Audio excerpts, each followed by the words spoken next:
Hello everyone, कैसे हैं आप सब। This is Jaya Agarwal, I am chartered accountant. Welcome to my channel. आज जो हम टॉपिक करने जा रहे हैं वो है रिकॉन्स्टिट्यूशन ऑफ पार्टनरशिप फर्म। इसमें हम समझेंगे व्हाट इज रिकॉन्स्टिट्यूशन, रिकॉन्स्टिट्यूशन क्या है और क्या क्या ऐसी चीजें होती है पार्टनरशिप फर्म में जिसे हम रिकॉन्स्टिट्यूशन बोलते हैं, और रीजन क्या होते हैं रिकॉन्स्टिट्यूट करने के पार्टनरशिप फर्म को। बड़ा इंटरेस्टिंग टॉपिक है ये एक छोटा सा पार्ट है जो आपके सारे चैप्टर्स में कवर होगा। सारे पार्टनरशिप के गो थ्रू ये पूरे सभी चैप्टर्स में कवर होगा, तो बड़े ध्यान से सुनिएगा, बहुत ही इंटरेस्टिंग है, बड़ा मजा आने वाला है, अच्छे से सुनिएगा। चलिए,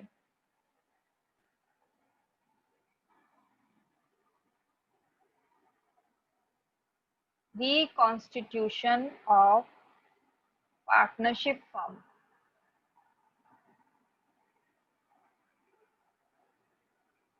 तो आपने पार्टनरशिप में समझा था पार्टनरशिप क्या होती है। What is partnership? दो या दो से ज्यादा बंदे जब मिलके डिसाइड करते हैं बिजनेस करने की with motive of earning profits, उसे कहते हैं पार्टनरशिप। पार्टनरशिप क्या था? पार्टनरशिप टू और मोर persons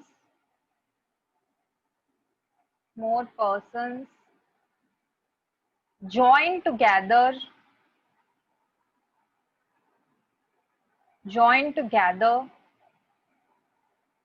for doing a business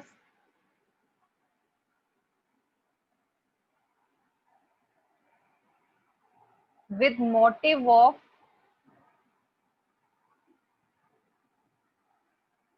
earning profits।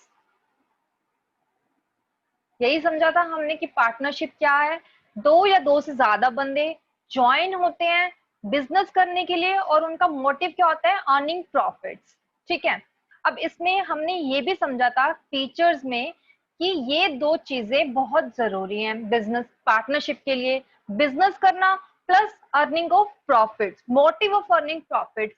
अगर बिजनेस नहीं कर रहे हैं, मान लो राहुल एंड विवेक, हमने दो लिया था, एग्जाम्पल लिया था जिसमें राहुल एंड विवेक साथ में पार्टनरशिप कर रहे थे। अब राहुल और विवेक अगर किसी चैरिटेबल पर्पस के लिए कुछ काम कर रहे हैं, चैरिटेबल पर्पस के लिए, तो वहां पे क्या है? Profit earning. प्रॉफिट अर्निंग उनका मोटिव नहीं है। प्रॉफिट अर्निंग उनका मोटिव नहीं है, तो वो पार्टनरशिप नहीं है। सेकंड हमने ये समझा था कि अगर उन्होंने कोई इन्वेस्टमेंट ली है, जिसमें दोनों ने मिलके इन्वेस्टमेंट लिया और इन्वेस्टमेंट करके उन्होंने रख दी, तो उसमें कोई बिजनेस नहीं हो रहा, तो वो बिजनेस नहीं है। उस केस में वो पार्टनरशिप नहीं है। दो चीजें ये बहुत जरूरी है पार्टनरशिप के लिए, doing a business and with earning, with motive of earning profits. ये चीजें समझी थी हमने पार्टनरशिप में। अब पार्टनरशिप में कई बार क्या होते हैं, कुछ चेंजेस होते हैं जिसे बोलते हैं रिकॉन्स्टिट्यूशन। डिटेल में समझेंगे हम। पार्टनरशिप हो गई। पार्टनरशिप में हमने क्या समझा था कि पार्टनरशिप एक रिजल्ट है अग्रीमेंट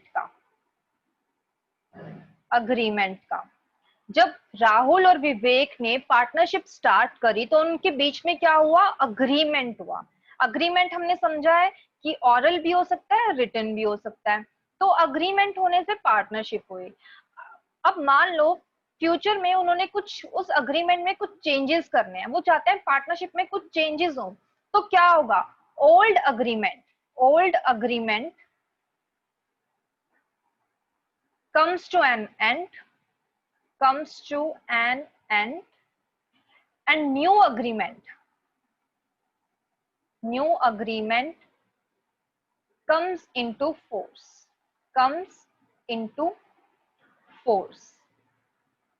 क्या होता है? अग्रीमेंट हुआ, अगर पार्टनरशिप में कोई भी चेंजेस होंगे तो ओल्ड अग्रीमेंट खत्म हो जाएगा, नया अग्रीमेंट होगा। नया अग्रीमेंट होते ही क्या होगा? रिकॉन्स्टिट्यूशन। इसे हम बोलेंगे रिकॉन्स्टिट्यूशन। रिकॉन्स्टिट्यूशन का मतलब भी आप सबको पता ही होगा। रिकॉन्स्टिट्यूट करना, किसी भी चीज को दोबारा से कॉन्स्टिट्यूट करना इज रिकॉन्स्टिट्यूशन। तो पार्टनरशिप अग्रीमेंट में कुछ चेंजेस हुए, उससे एक नया अग्रीमेंट बना, दैट इज रिकॉन्स्टिट्यूशन। अब रिकॉन्स्टिट्यूशन में क्या क्या कवर होता है? Reconstitution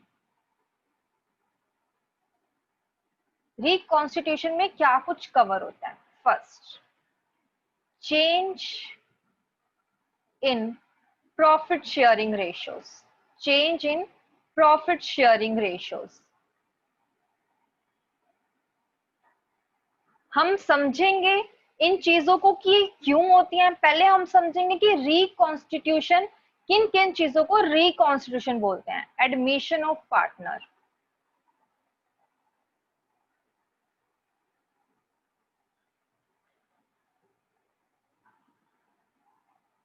retirement of partner,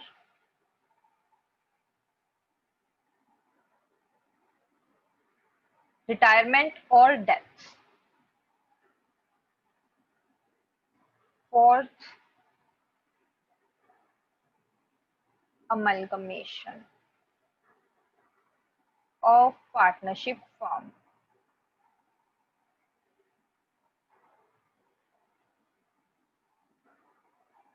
so reconstitution में क्या कुछ होता है?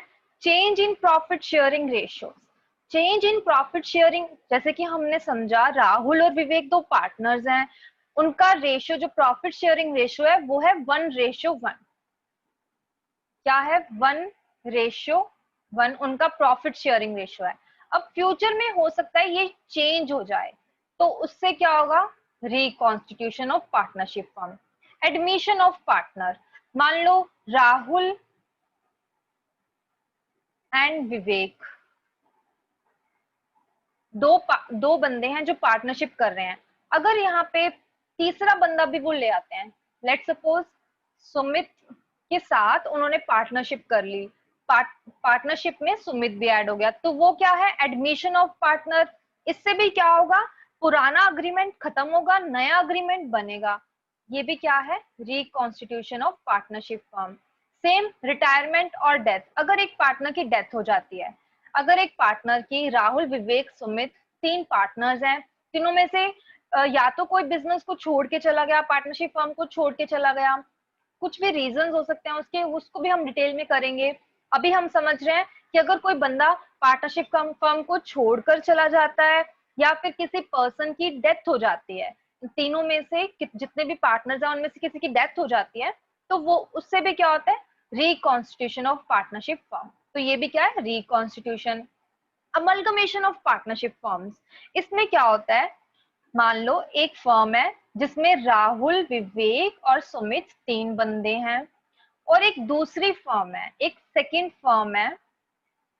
फर्म है जिसमें ए, बी और सी, ये तीन बंदे हैं। ठीक है, इन दोनों फर्म्स ने क्या सोचा? हम दोनों मिलकर काम करेंगे, हम दोनों मिलकर काम करेंगे। लेट सपोज जैसे कि आइडिया एंड वोडाफोन। आइडिया एक अलग कंपनी है, वो एक कंपनी है, हम जस्ट एग्जांपल ले रहे हैं। आइडिया और वोडाफोन अगर वो मिलकर काम करते हैं, जब वो मिलकर काम करते हैं उसे बोलते हैं अमेलगमेशन।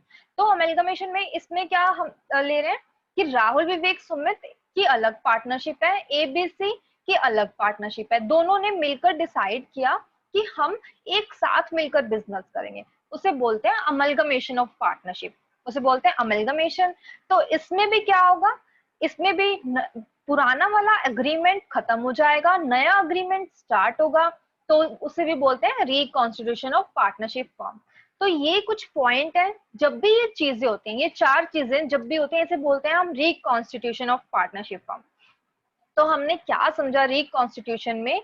कि एक पुराना अग्रीमेंट जब उसमें कुछ चेंजेस होते हैं तो नया agreement comes into force, means नया अग्रीमेंट अब जो भी होगा नए अग्रीमेंट के अकॉर्डिंग होगा, जो भी चीजें फॉलो होंगी पार्टनरशिप में वो नए अग्रीमेंट के अकॉर्डिंग फॉलो होंगी, तो एक नया अग्रीमेंट बनता है, उसे बोलते हैं रिकॉन्स्टिट्यूशन। अब रिकॉन्स्टिट्यूशन यही चार चीजें होती हैं तो उसे बोलते हैं reconstitution. Let suppose change in profit sharing ratio हुआ तो उसे बोलेंगे रिकॉन्स्टिट्यूशन। अगर एडमिशन ऑफ पार्टनर हुआ उसे बोलेंगे reconstitution.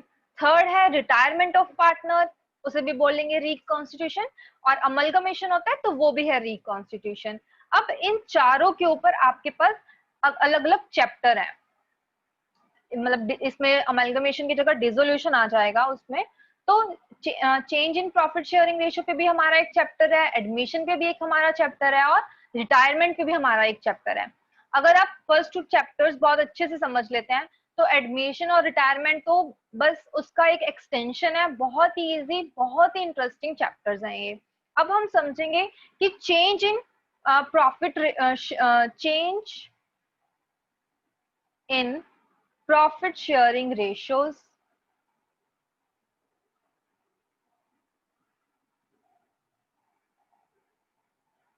Change in profit sharing ratios क्यों किए जाते हैं? Change in profit sharing ratios क्यों किए जाते हैं? इसके भी कुछ रीजंस हो सकते हैं। जैसे कि हमने समझा कि राहुल एंड विवेक 2 पार्टनर्स हैं, ठीक है, ये 2 पार्टनर्स हैं। अब इनमें change of profit sharing ratio के 2 रीजन हो सकते हैं। क्या? एक तो हो सकता है चेंज इन कैपिटल proportion, ठीक है। सेकंड हो सकता है इनएक्टिव पार्टिसिपेशन इन मैनेजमेंट। ये 2 रीजन होते हैं change in profit sharing ratios के। मेनली ये 2 रीजन होते हैं। चेंज इन कैपिटल प्रोपोर्शन को पहले हम समझते हैं। क्या हुआ, बिजनेस में थोड़े कैपिटल की जरूरत थी। कैपिटल एज यू नो, जब भी बिजनेस को स्टार्ट करते हैं जो पैसा लगाया जाता है बिजनेस में उसे बोलते हैं कैपिटल। राहुल एंड विवेक ने कैपिटल लगाई हुई थी। तो क्या हुआ, जरूरत पड़ी कुछ और पैसा इन्वेस्ट करने की बिजनेस में। तो विवेक ने क्या किया, अभी तक राहुल ने 50,000 लगाए थे बिजनेस में और विवेक ने भी, ठीक है, दोनों के 50,000 थे। अब विवेक ने क्या किया, 20,000, विवेक ने 20,000 और इन्वेस्ट कर दिए, मोर इन्वेस्टमेंट।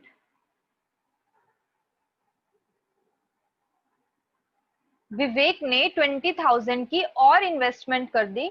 तो विवेक ने बोला भाई जब इन्वेस्टमेंट मैं ज्यादा कर रहा हूं तो प्रॉफिट शेयरिंग रेशियोज भी चेंज होना चाहिए। तो मे बी ये भी एक रीजन हो सकता है चेंज इन कैपिटल कंट्रीब्यूशन होने से कि प्रॉफिट शेयरिंग रेशियोज चेंज हो गए, ठीक है, समझ आया। उसके बाद है इनएक्टिव पार्टिसिपेशन इन मैनेजमेंट। अब हमने समझा कि राहुल एंड विवेक ये दोनों बिजनेस पार्टनरशिप फर्म चला रहे हैं। तो राहुल का क्या है, एक और बिजनेस है। राहुल विवेक के साथ भी पार्टनरशिप में काम कर रहा है और राहुल का इंडिविजुअली भी एक और बिजनेस है। तो राहुल क्या है कि इस पार्टनरशिप फर्म में उतना ध्यान नहीं दे पा रहा, उतना काम नहीं कर पा रहा। तो विवेक क्या बोलता है, भाई जब मैं सारा काम कर रहा हूँ, सारी मैनेजमेंट मैं कर रहा हूँ, सारे कस्टमर्स को मैं हैंडल कर रहा हूँ, सारे सप्लायर्स को मैं हैंडल कर रहा हूँ, तो भाई प्रॉफिट्स हम इक्वली बांट रहे हैं, ऐसा ये तो गलत है, ये तो इनजस्टिस है मेरे साथ। तो उन्होंने क्या किया, प्रॉफिट शेयरिंग रेशियो को चेंज किया, प्रॉफिट शेयरिंग रेशियो चेंज हुआ। तो ये भी एक रीजन होता है प्रॉफिट शेयरिंग रेशियो चेंज होने का। क्या, इनएक्टिव पार्टिसिपेशन इन मैनेजमेंट। यहाँ पे राहुल की इनएक्टिव मीन्स राहुल उतना एक्टिव नहीं था मैनेजमेंट में, बिजनेस की मैनेजमेंट में राहुल उतना एक्टिव नहीं था, इसलिए change in profit sharing ratios हुए। तो ये हमने 2 चीजें देखी, 2 पॉइंट्स देखे जिनकी वजह से change in profit sharing ratios होते हैं बिजनेस में, ठीक है।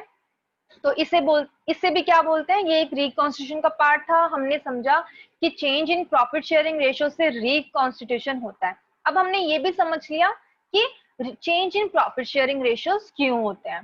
सेकंड हम समझेंगे admission admission of partner in partnership firm। ऐसा क्यों होता है कि एक बंदे को एडमिट किया जाता है चलते हुए बिजनेस में।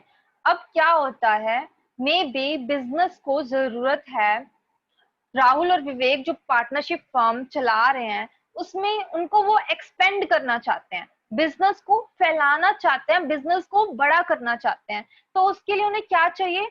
Required capital